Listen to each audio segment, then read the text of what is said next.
આ છે અમારી ગાડી અને અત્યારે વાગ્યા છે 4:30. અત્યારે સવારના 8:30 વાગ્યા છે અને હું આવી ગયો છું મંદિરે અને અત્યારે હું છું લગ્નમાં. તો જય શ્રી રામ, જય હનુમાન બધાને. અત્યારે વાગ્યા છે સવારના 4:30 અને હું જઈ રહ્યો છું ભાવનગરથી ઘરે અને આ છે અમારી ગાડી. તો ઘડીક રસ્તામાં વોલ્ટ કર્યો તો મેં કીધું લાવો ઘડીક વિડીયો ઉતાર લઈ. તો અમારી ગાડી છે ભાઈ અને મેં અત્યારે હું કંઈક કામથી ઘરે પાછું જવું પડે છે અચાનક, એટલા માટે. તો આગળ વિડીયોમાં બન્યા રહેજો.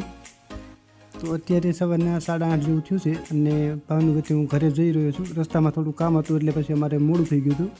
તો જઈ રહ્યો છું અત્યારે ઘરે અને ઘરેથી પછી ક્યાં જવાનું છે એ વિડીયોમાં તમને આગળ કહીશ. ઘણા લોકોને એમ હતું કે મને ગાડી નથી આવડતી, તો ભાઈ મને બધા વાહન હકાવતા આવડે છે. તો ફાઇનલી અત્યારે હું ઘરે પહોંચી ગયો છું અને અત્યારે હું મંદિરે આવ્યો છું. મંદિરે આવ્યા પછી મેં દાદાને દીવાબત્તી કરી, પછી પગે લાગ્યો. પગે લાગીને પછી ફરી હું બેઠો હતો અહીંયા ઘણા ટાઈમ પછી, જો કે પાછો ગામડે આવ્યો છું એટલા માટે. તો હવે હું પગે લાગીને જઈ રહ્યો છું ઘરે. તો ભાઈ ઘરે આવીને તો આપણી પાસે આ જે ગાડી છે આપણી 2 વ્હીલ ગાડી, એ ગાડી લઈને ત્યારે હું ઘરે જઈ રહ્યો છું.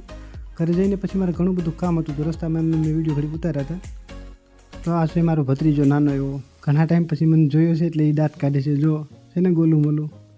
ઘણા ટાઈમ પછી હું આવ્યો છું ને તો એ ઓળખી નથી શકતો મને જોઈને કે અચાનક આ ક્યાં આવી ગયો હતો.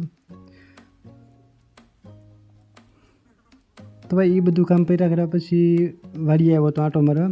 આ છે આપણી વાડી, ઘઉંની વાડી છે. બધા ઘઉં છે, જો કે પાકી ગયા છે ઓલરેડી. અત્યારે થોડાક ટાઈમ પછી આ વાઢવાનું કામ ચાલુ થશે. વાડીના વિડીયો મેં તો થોડાક ટાઈમ પહેલાં નાખ્યા હતા ઘણા બધા. આ વાડી આપણી જોઈ લેજો. અને સામે આ જે દેખાય છે એ છે કેરીનો બગીચો. જો કે 4 વર્ષ જેવું થઈ ગયું છે કેરીના બગીચાને. અને અત્યારે કેરી પણ આમાં જોવા તમને દેખાય છે વિડીયોમાં, એવી કેરી થઈ ગઈ છે. ખવાય એવી તો થઈ ગઈ છે, જો કે હાલના સમય એટલે બહુ વાંધો નથી. જેને ખાવી હોય લઈ જાજો. આ છે આપણી ભાઈ કેરીની વાડી.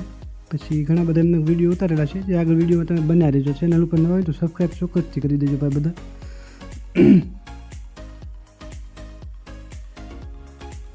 તો ભાઈ ઘણા ટાઈમ પછી ને આપણે ધાબા ઉપર આવ્યા છીએ. જો કે આપણે દાદર તો હજી નથી બનાવેલો.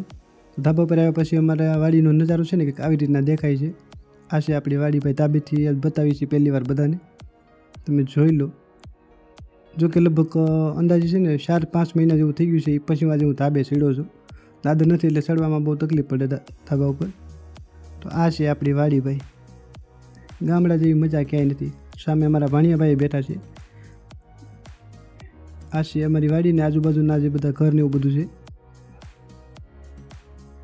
ગામડામાં જે મજા છે ને એ શહેરમાં પણ નથી. તો એ ભાવનગર ગયા પછી હજી જોબ ઉપર માન સેટલમેન્ટ થયું હતું. તો પછી અચાનક છે ને ઘરેથી ફોન આવ્યો, એટલા માટે પાછું ઘરે આવવું પડ્યું. તો કે થોડાક દિવસમાં પાછું ઘરે અચાનક આવવું પડ્યું એટલે શેઠની ગાડી લઈને હું નીકળી ગયો હતો નથી પાછું.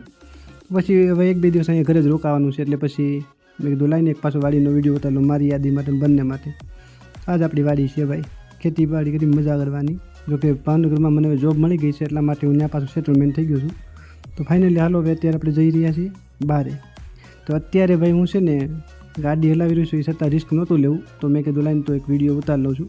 અત્યારે હું ક્યાં જાઉં છું ને તમે વિડીયોમાં બન્યા રહેજો, તમને આગળ ખબર પડી જાય છે. આપણી પાસે ભાઈ આપણી તો ગાડી નથી, અમારા શેઠની ગાડી છે. એની ગાડી નાનો પાડી મને ફેર લઈને હું વી આવ્યો છું.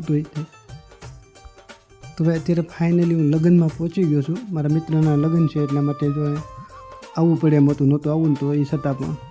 તો ઘણા બધા ભાઈબંધો એ બધા મળવાના છે હજી. આવી રીતના છે ભાઈ કંઈક માહોલ અમારે અહીંયા લગ્નનો. તો ભાઈ ચેનલ ઉપર જે નવા હોય એ સબસ્ક્રાઈબ કરી દેજો અને હજી આગળ ઘણા બધા વિડીયો આવશે. તો ભાઈ જોવાનું ભૂલતા નહીં. અત્યારે તો આપણે ભાઈબંધના લગ્નમાં મોજ કરીએ છીએ. મળીએ છીએ એક બીજા બ્લોગ સાથે. ત્યાં સુધી બધાને જય માતાજી, જય શ્રી રામ, જય હનુમાન દાદા.